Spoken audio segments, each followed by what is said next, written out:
Capital market regulator SEBI की chief Madhabi Puri का कहना है कि रजिस्ट्रेशन की आसान प्रक्रिया के बावजूद देश के करीब 35% निवेश सलाहकार सेबी के साथ रजिस्टर्ड नहीं है। माधवीपुरी ने यह बयान रजिस्टर्ड निवेशक सलाहकारों के संगठन आर्या के कार्यक्रम के दौरान दिया। उन्होंने इंडस्ट्री से अपील की कि ज़्यादा से ज़्यादा संख्या में निवेश सलाहकारों को सेबी के साथ पंजीकृत कराएं। सेबी की वेबसाइट के मुताबिक 1314 निवेश सलाहकार उसके साथ रजिस्टर्ड हैं। सर, ये खबर कितनी चौंकाने वाली, चिंता करने वाली है?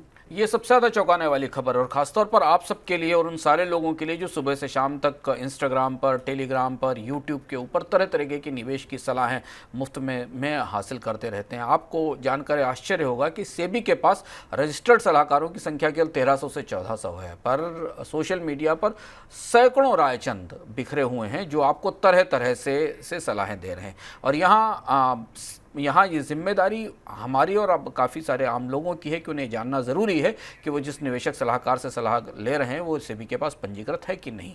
तो पहली चीज़ तो ये जिम्मेदारी है कि पैसा हमारा है तो नुकसान हमें होगा किसी की सलाह से, सेबी की तरफ से ये कहा गया। दूसरी बात है कि अब सेबी ने, वित्त मंत्रालय भी बार बार कह रहा है कि लोगों की सलाह पर निवेश ना करें, सलाह उससे लें जो सलाह देने लायक हो या जिसको सलाह देने का अधिकार हो, नहीं तो अपने तरफ से एनालिसिस करें, जानकारी करें, अपना शोध और रिसर्च करें।